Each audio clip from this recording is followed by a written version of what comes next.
Remember when Canadian beer meant something different?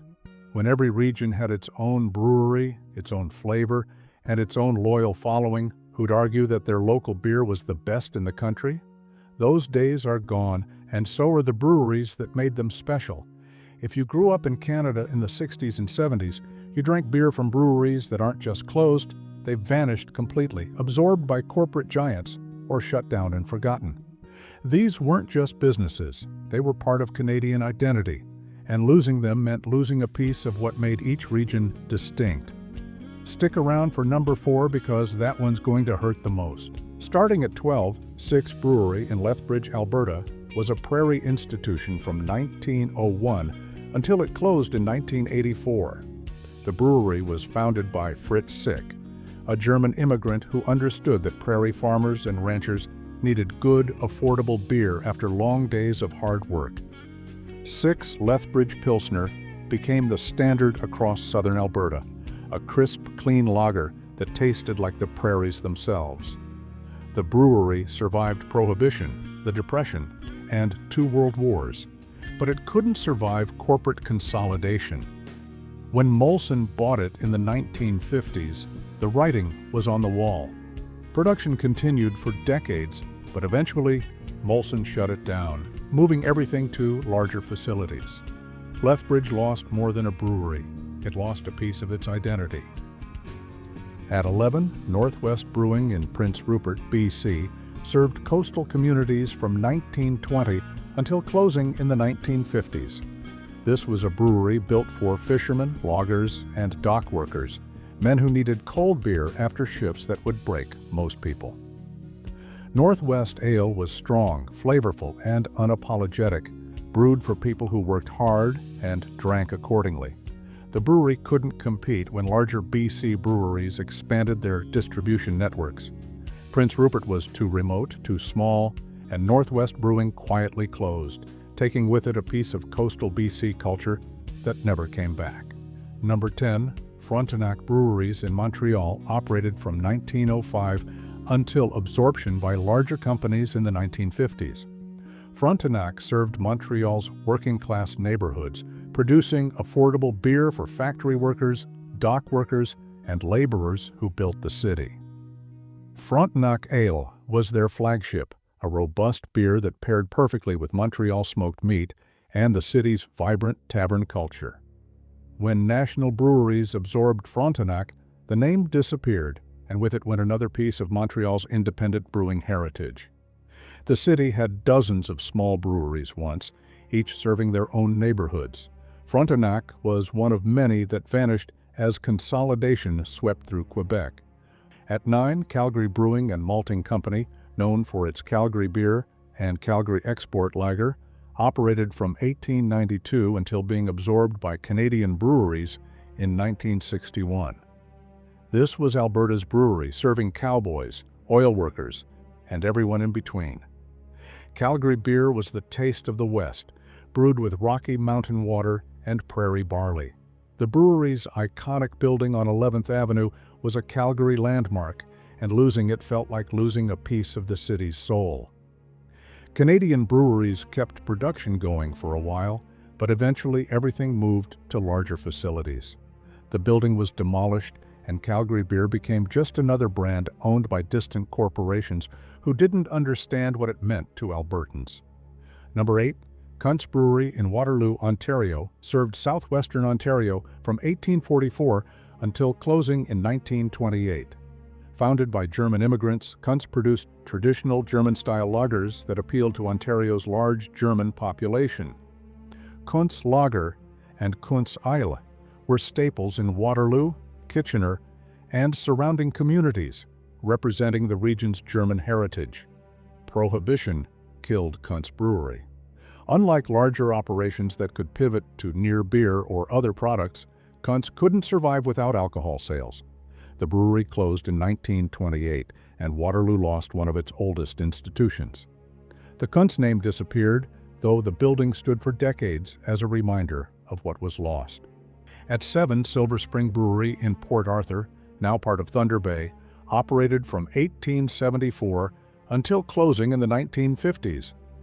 This was Northern Ontario's Brewery, serving mining communities, lumber camps, and the tough men who worked in conditions most Canadians couldn't imagine.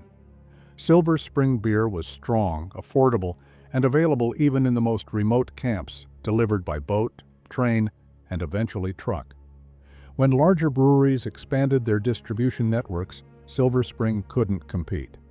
The brewery closed and Northern Ontario lost its local beer, replaced by brands brewed hundreds of miles away that didn't understand the region or its people.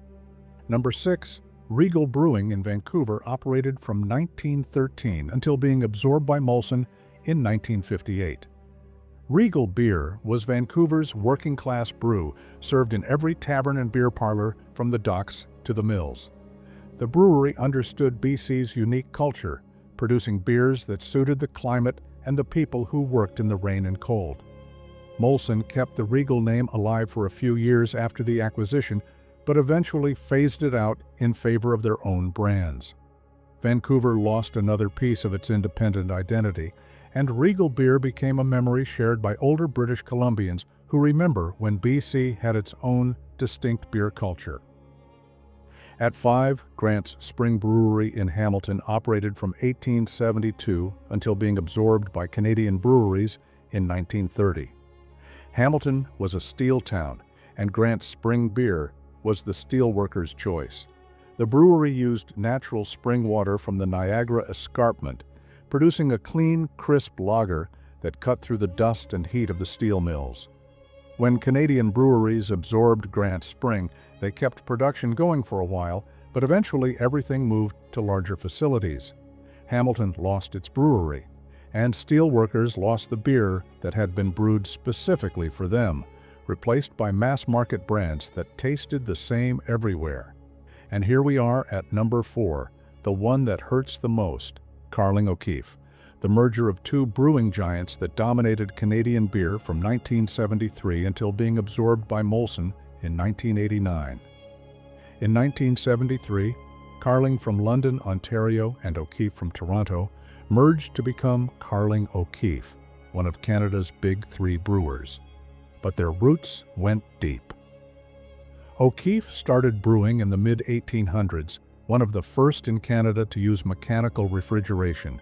Carling followed soon after, building a national reputation through aggressive marketing and sports sponsorships. By the 70s and 80s, Carling O'Keefe was everywhere. Hockey night in Canada, corner stores, your uncle's garage fridge. Carling Black Label was the flagship, that red and black can, the "Hey Mabel" Black Label tagline that everyone knew. O'Keefe Ale and O'Keefe Lager were staples too, smooth, reliable, unpretentious. The company sponsored everything: hockey teams, concerts, community events. They were woven into Canadian culture in ways that went beyond just selling beer. Carling O'Keefe represented Canadian brewing at its peak, when regional breweries could still compete nationally, when Canadian-owned companies dominated their own market. But in 1987, Carling O'Keefe was sold to Australian conglomerate Elders XL. 2 years later, it merged with Molson, and just like that, the name disappeared. Some brands lived on under Molson Coors, but Carling O'Keefe as an independent brewery was gone. For anyone who grew up in the 70s or 80s, losing Carling O'Keefe felt like losing a piece of Canada itself. Those names meant hockey nights, backyard barbecues, and a Canada that felt simpler and more distinctly ours. At 3, whilst Labatt still exists, the independent Labatt family brewery that served Canada from 1847 until being sold to foreign ownership in 1995 is gone forever.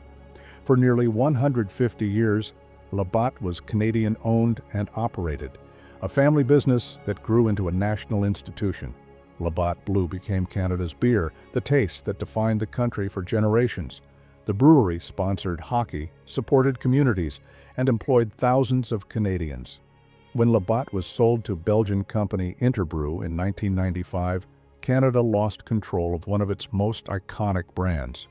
The beer still exists, but it's not Canadian anymore, and that loss still stings for anyone who remembers when Labatt meant Canadian pride.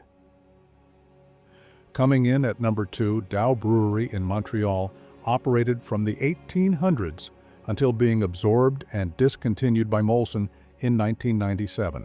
Founded by Scottish brewer William Dow, Dow became Quebec's largest brewery by the 1950s. Dow Ale, King's Beer Lager, and Black Horse Ale were household names across Quebec, served in every tavern and dépanneur from Montreal to Quebec City. But then came 1965 and the Dow beer deaths. A cobalt additive used to stabilize foam was linked to dozens of deaths from cardiomyopathy. Sales collapsed overnight, trust evaporated, and the Quebec City brewery shut down. The brand limped along under various owners until Molson discontinued Dow completely in 1997. Dow went from Quebec's biggest brewer to a cautionary tale in a single decade, and older Quebecers still remember the brand with a mixture of nostalgia and tragedy. And here we are at number 1, Dominion Brewery in Toronto, which operated from 1878 until closing in 1936. Dominion wasn't just a brewery, it was a Toronto landmark. The massive facility on Queen Street East produced white label India Pale Ale, which won international awards and became one of Canada's premium beers. The brewery represented Victorian-era ambition when Toronto was growing into a major city, and Dominion was part of that growth. The building was beautiful, Victorian industrial architecture at its finest. But consolidation killed Dominion. Canadian Brewing Corporation absorbed it, production moved elsewhere, and in 1936, the original Dominion Brewery closed. The building survived and still stands today as part of Toronto's Corktown neighborhood, converted to condos and offices. But the brewery that once employed hundreds and produced award-winning beer is gone, replaced by the usual story of heritage buildings outliving the businesses that built them. There you have it, 12 cherished Canadian breweries that vanished completely. These weren't just businesses, they were part of Canadian identity, regional pride, and the fabric of communities across the country. From Carling O'Keefe to Dominion, from Dow to Six, each brewery represented something larger than beer. They represented Canadian ownership, regional identity, and a time when our beer culture was distinctly ours, not controlled by foreign conglomerates. Which brewery do you miss the most? Did you drink any of these beers back in the day? Drop your memories in the comments below and tell us about the local breweries that shaped your drinking years. And if this trip through Canadian brewing history triggered some nostalgia, hit that like button and subscribe for more stories about the Canada we remember. Thanks for watching, and remember, the best beer isn't always the one that tastes best, it's the one that reminds you of home.